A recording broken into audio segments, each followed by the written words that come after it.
Yay! You have made it through the end of our Beginning Crochet course. I hope you have been able to follow along and learn all of the skills necessary to take the next steps in your crochet journey. There is so much more to learn and so many different kinds of projects to explore. But hopefully the skills you have now, you are ready to tackle all of the projects you have been dreaming of. As I said in my introduction, please remember that I am a real person and I am here to assist you if you get stuck. You can always send me an email with some pictures or a video of your project and simply let me know how I can help. It has been my honor to get you started in the world of crochet, and I hope these classes have been as helpful for you as they have been for our other students. That said, everyone learns these skills at a different pace, so please let me know if you get stuck or send me pictures and videos of your completed project.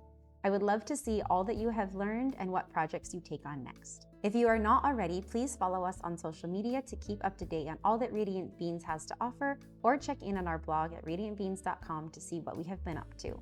And with that, thank you for being here.